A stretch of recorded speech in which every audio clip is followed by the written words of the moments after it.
Chapter 25. I fall asleep for a short time, wake up, fall asleep again, wake up, and over. I don't want to miss the moment she appears, but I do miss it. I look up and she's already seated at the desk, just like last night. The clock next to my bed shows a little past 3. I'm positive I closed the curtains before going to bed, but again, they're wide open. But there's no moon tonight. That's the only difference. There's a heavy cloud cover, and it might be drizzling outside. The room's much darker than last night, with only distant lamps in the garden casting a faint light between the trees. It takes a while for my eyes to adjust. The girl is seated at the desk, head in her hands, gazing at the painting. She is wearing the same clothes as last night. Even if I squint and look hard, this time it's too dark to make out her face. Strangely enough, though, her body and silhouette stand out, floating there clearly in the darkness. The girl is Miss Psyche when she was young. I have absolutely no doubt about it. She looks deep in thought, or in the midst of a long, deep dream. Check that. Maybe she herself is Miss Psyche's long, deep dream. At any rate, I try to breathe very quietly so as not to disturb the balance of this scene before me. I don't move an inch, just glance occasionally at the clock to check the time. Time passes slowly, regularly. Out of the blue, my heart starts beating hard, a dry sound like somebody's knocking at the door. The sound echoes through the silent, dead-of-night room and startles me so much that I nearly leap right out of bed. The girl's black silhouette moves ever so slightly. She looks up and listens in the dark. She's heard it, the sound of my heart. She tilts her head just a fraction, for all the world like an animal in the woods focusing on an unexpected, unknown sound. Then she turns to face me in bed, but I don't register in her eyes.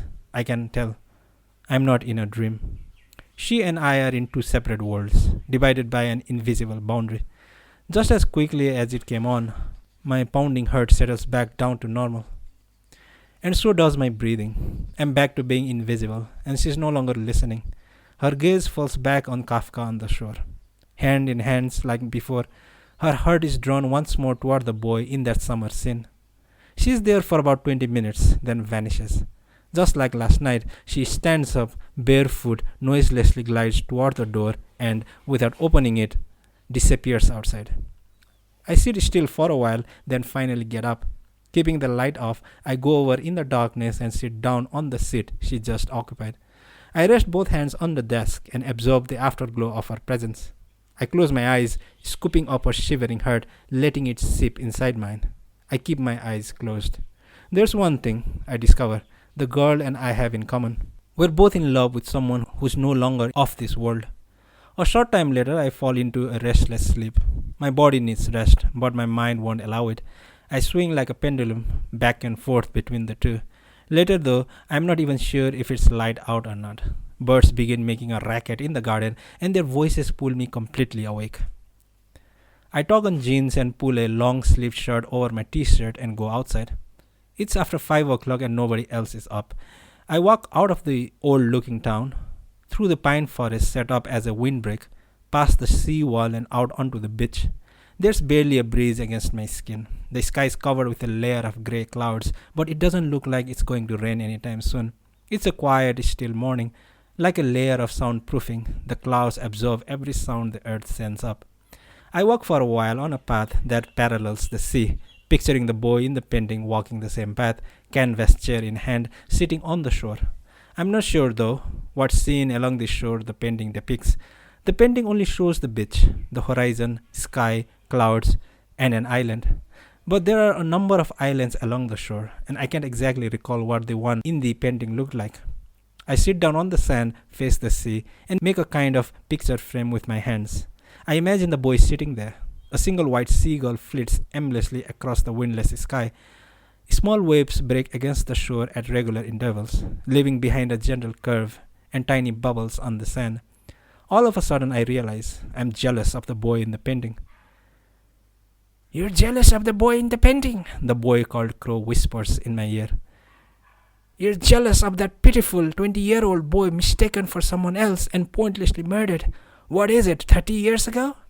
So insanely jealous it hurts.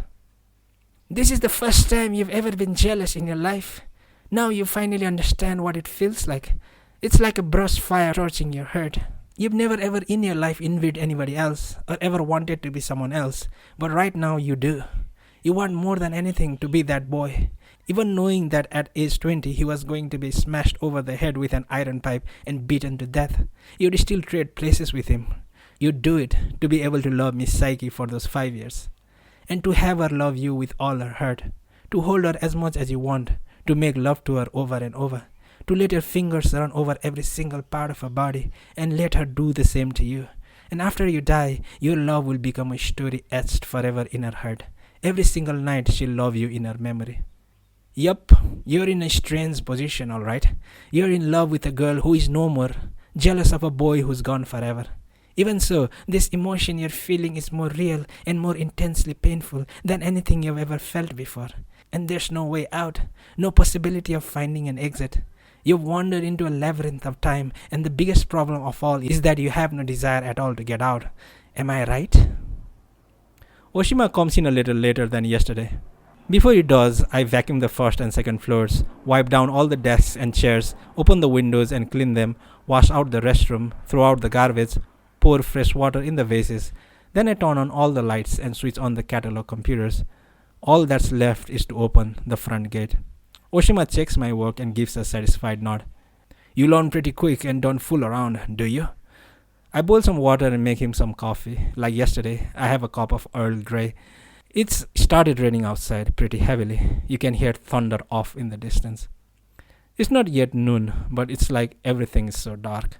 Oshima, I have something I'd like you to do for me. What's that? Can you get hold of the sheet music for Kafka on the Shore somewhere? Oshima thinks it over. As long as it's on a music publisher's website, I imagine you could download it for a fee. I'll check it out and let you know. Thanks. He sits down a corner of the counter, puts the tiniest lump of sugar into his coffee cup, then carefully stirs it with a spoon. So you like the song? Yeah, a lot. I'm fond of it myself. It's a lovely tune, quite unique, simple yet deep. It tells you a lot about the person who composed it. The lyrics, though, are pretty symbolic, I venture. From time immemorial, symbolism and poetry have been inseparable, like a pirate and his rum. Do you think Miss Psyche knew what all the lyrics mean? Oshima looks up, listening to the thunder as if calculating how far away it is. He turns to me and shakes his head. Not necessarily. Symbolism and meaning are two separate things. I think she found the right words by bypassing procedures like meaning and logic. She captured words in a dream, like delicately catching hold of a butterfly's wings as it flutters around. Artists are those who can evade the verbose. So you're saying Miss Psyche maybe found those words in some other space, like in dreams? Most great poetry is like that. If the words can create a prophetic tunnel connecting them to the reader, then the whole thing no longer functions as a poem. But plenty of poems only pretend to do that. Right? It's a kind of trick. And as long as you know that it isn't hard, as long as you use some symbolic sounding words, the whole thing looks like a poem of sorts. In Kafka on the Shore, I feel something's urgent and serious. Me too, Oshima says. The words aren't just something on the surface, but the words and melody are so inseparable in my mind, I can't look at the lyrics as pure poetry and decide how persuasive they are by themselves. He shakes his head slightly. At any rate, she was definitely blessed with a natural talent and had a real sense for music. She was also practical enough to grab an opportunity when it came along. If that terrible incident hadn't taken her out of circulation, I'm sure she would have developed her talent even further. In any number of ways, it's a real shame. So, where did all that talent go? Oshima looks at me. You're asking me where Miss Psyche's talent went after her boyfriend died? I nod. If talent's a kind of natural energy, doesn't it have to find an outlet? I don't know, he replies. Nobody can predict where talent's headed. Sometimes it simply vanishes. Other times it sinks down under the earth like an underground stream and flows off who knows where. Maybe Miss Psyche focused her talent somewhere else, other than music, I venture. Somewhere else? Oshima, obviously interested, narrows his brow. What do you mean? I'm at a loss for words. I don't know, I just feel maybe that's what happened. Maybe into something intangible. Intangible? Something other people can't see. Something you pursue for yourself. an inner process. Oshima brushes his hair off his forehead, locks of it spilling between his slender fingers. That's an interesting idea. For all we know, after Miss Psyche came back to town, maybe she used her talent somewhere out of sight, as you said, for something intangible. But you have to remember, she disappeared for about 25 years, so unless you ask her yourself, there's no way of knowing for sure. I hesitate, then decide to just go ahead. Can I ask you something really stupid? Really stupid? I blush, totally off the wall. No problem. I don't necessarily mind stupid, off the wall things. I can't believe I'm actually saying this to somebody. Oshima tilts his head ever so slightly, waiting for me to go on. Is it possible that Miss Psyche is my mother? Oshima leans back against the counter, taking time to search for the right words. The clock on the wall ticks away as I wait. Finally, he speaks up. So what you're saying is that when she was 20, Miss Psyche left Takamatsu in despair and was living alone someplace when she happened to meet your father, Koichi Tamura, and they got married. They were blessed with you, and then 4 years later, something happened, and she ran away, leaving you behind. After this, there's a mysterious blank, but then she shows up back in Shikoku. Do I have that right? Yeah. It's not impossible. What I mean is, at this point, I don't have any evidence to refute your hypothesis. So much of her life is a total mystery. Rumor has it she lived in Tokyo. Plus, she is about the same age as your father. When she came back to Takamatsu, though, she was alone. How old did you say your sister is? 21. The same age as me, Oshima says. I'm not your sister. That much I know for certain. I've got parents and my brother, all related by blood. A family way too good for me. He folds his arms and looks at me for a while. I've got a question for you. Have you ever looked at your family register? That would give your mother's name and age. Of course I have. So what did it say? There wasn't any name, I say. He looks surprised. No name? How can that be? There wasn't any. No kidding. I have no idea why. As far as the family register's concerned, I don't have a mother or an older sister. There's just my father's name and mine on the register. Legally, I'm a bastard, an illegitimate child. But you actually had a mother and a sister at one time. I nod. I did, until I was 4. The 4 of us lived together. It's not just my imagination. I remember it very clearly. The 2 of them left soon after I turned 4. I pull out my wallet and show Oshima the photo of me and my sister playing at the shore. He gazes at it for a moment, smiles and hands it back. Kafka on the shore, he says. I nod and put the photograph back in my wallet. The wind swirls outside, pounding rain against the window. The ceiling light casts a shadow of me and Oshima on the floor, where we look like we're having an ominous talk in some alternate world. You don't remember your mother's face? Oshima asks. You lived together till you were 4, so you should have some memory of what she looked like. I shake my head. I just can't recall, not at all. I don't know why, but the part of my memory where her face should be is dark, painted over, blank. Oshima ponders this for a while. Tell me more about why you think Miss Psyche might be your mother. That's enough, I say. Let's just forget it. I'm making too much of it. It's alright. Go ahead and say what's on your mind, he says. Then the 2 of us can decide if you're making too much of it or not. Oshima's shadow on the floor moves in time with his movements, though it's slightly more exaggerated. There's an amazing amount of coincidences between me and Miss Psyche, I say. They're like pieces of puzzle that fit together. I understood this when I listened to Kafka on the Shore. First off is the fact that I was drawn to this library, like fate reeling me in. A straight line from Nakano to Takamatsu, very strange when you think about it. Like the plot of a Greek tragedy, Oshima comments. Plus, I add, I'm in love with her. With Miss Psyche? Yeah, probably. Probably? Oshima repeats, frowning. Do you mean it's probably Miss Psyche you're in love with?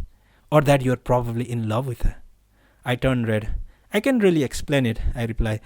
It's complicated and there's a lot of stuff I still don't get. But you're probably in love, probably with Miss Psyche. Right, I say, very much. Probably, but also very much. I nod. At the same time, it's possible she's your mother? Another of my patented nods. For a 15-year-old who doesn't even shave yet, you're sure carrying a lot of baggage around. Oshima takes a sip of his coffee and carefully places the cup back on his saucer. I'm not saying that's wrong, just that everything has a critical point. I don't say anything. Oshima touches his temples and is lost in thought for a time. He crosses his slim fingers together in front of his chest. I'll try to find that shit music as soon as I can. I can finish up here, so why don't you go back to your room? At lunchtime, I take over from Oshima at the front counter. There are fewer visitors than usual, probably due to the steady rain. When he comes back from his break, he hands me a large envelope with a computer printout of the shit music for Kafka on the Shore. Convenient world we live in, he says. Thanks, I tell him. If you don't mind, why don't you take a cup of coffee upstairs? No cream or sugar. You make a really good coffee. I make a fresh cup and take it on a tray to the second floor. As always, the door to Miss Saiki's room is open and she's at her desk writing. When I put the cup of coffee on her desk, she looks up at me and smiles, then puts the cap back on her fountain pen and rests it on top of the paper. So, are you getting used to things around here? Bit by bit, I answer. Are you free now? Yes, I am, I tell her. Why don't you sit down then? Miss Saiki points to the wooden chair beside her desk. Let's talk for a while. It's starting to thunder again, still far away but gradually getting closer. I do what she says and take a seat. How old are you again? 16? 15. I just turned 15, I respond. You ran away from home, didn't you? Yes, I did. Was there some reason you had to do that? I shake my head. What should I say? Miss Saiki picks up the cup and takes a sip while she waits for my answer. I felt like if I stayed there, I'd be damaged beyond repair, I say. Damaged? Miss Saiki says, narrowing her eyes. Yes, I say.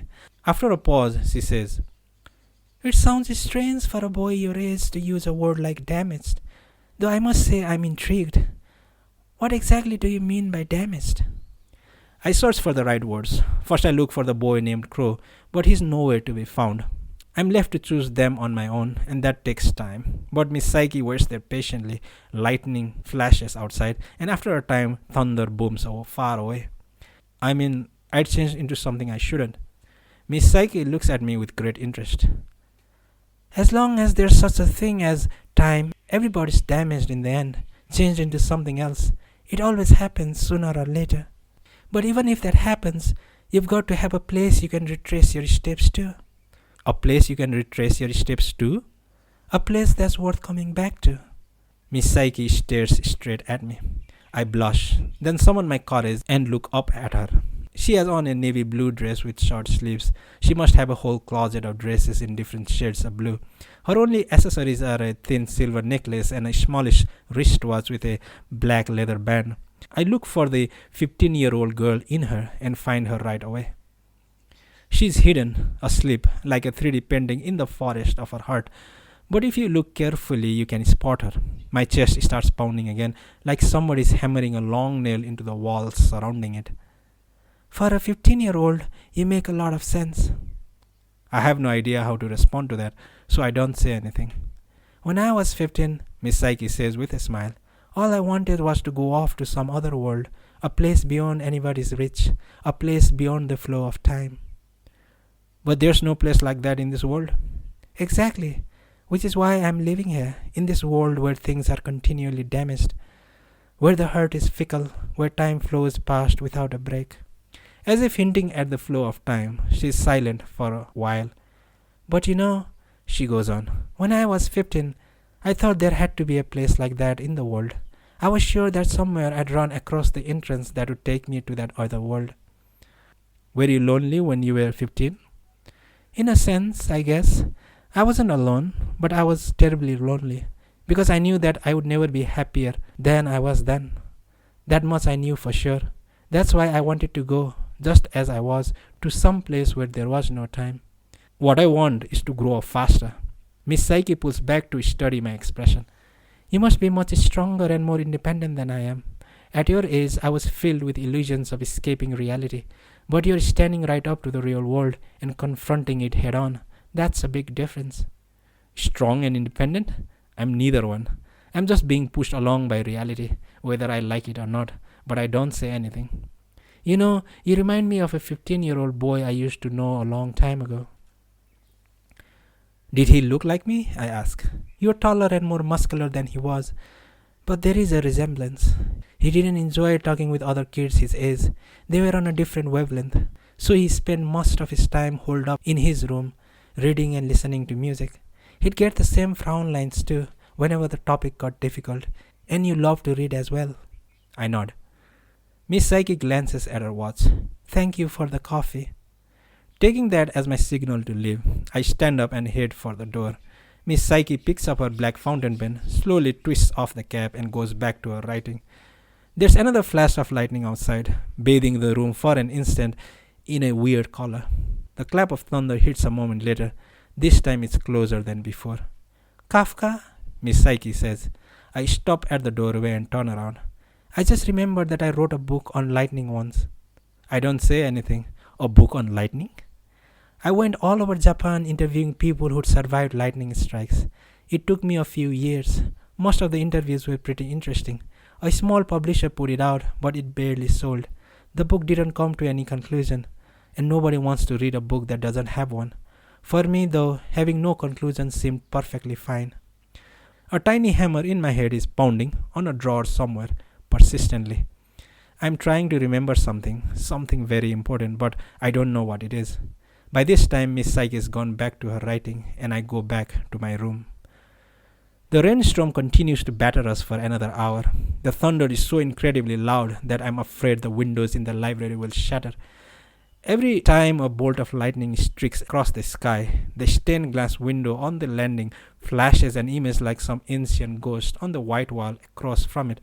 By 2 o'clock, the storm lets up and the yellowish light begins to spill out between the clouds like a reconciliation has finally been reached. Water continues to drip down in the gentle sunlight. When evening rolls down, I start closing up the place for the night. Miss Psyche says goodbye to me and Oshima and heads home. I hear the engine of her Golf and picture her seated at the wheel, turning the key. I tell Oshima I'll finish locking up. Whistling some aria, he goes off to wash up in the room and then leaves. I listen as the Mazda Miata roars off, the sound fading off in the distance. Now the library is all mine. It's much quieter than ever before. I go to my room and study the sheet music for Kafka on the Shore. Like I suspected, most of the chords are simple. The refrain, though, has a couple tricky ones. I go over to the reading room and try playing it on the upright piano. The fingering's really tough, so I practice it over and over, trying to get my hands around it, and somehow wind up getting it to sound right. At first the chords sound all wrong. I'm sure it's a misprint, or that the piano's out of tune. But the longer I listen to how those two chords sound one after another, the more I'm convinced the whole song hangs on them. These two chords are what keep Kafka on the Shore from degrading into some silly pop song, give it a special depth and substance. But how in the world did Miss Psyche come up with them? I go back to my room, boil water in the electric kettle, and make some tea. I take out the old records we found in the storage room and put them on the turntable one after another. Bob Dylan's Blonde on Blonde, the Beatles' White Album, Otis Redding's Dock of the Bay, Stan Getz' Gilberto, all hit albums from the late 60s. That young boy, with Miss Psyche right beside him, must have done what I was doing, putting the records on the turntable, lowering the needle, listening to the music coming out of these speakers. The music felt it was taking me and the whole room off to some different time, a world before I was even born. As I enjoy the music, I review the conversation we'd had that afternoon, trying to capture our exact words. When I was 15, I thought there had to be a place like that in the world. I was sure that somewhere I'd run across the entrance that would take me to that other world. I can hear her voice right beside me. Inside my head, something knocks at a door. A heavy, persistent knock. An entrance? I lift the needle off the Stan Getz album, pull out the single of Kafka on the Shore, place it on the turntable and lower the needle, and listen to her sing. The drowning girl's fingers search for the entrance stone and more. Lifting the hem of her azure dress, she gazes at Kafka on the shore. The girl who comes to this room most likely located that entrance stone. She is in another world, just as she was at 15, and at night she comes to visit this room. In her light blue dress, she comes to gaze at Kafka on the shore. Suddenly, completely out of nowhere, I remember my father talking about how he'd once been struck by lightning. He didn't tell me himself. I'd read about it in an interview in a magazine. When he was a student in art college, he had a part-time job as a caddy at a golf course.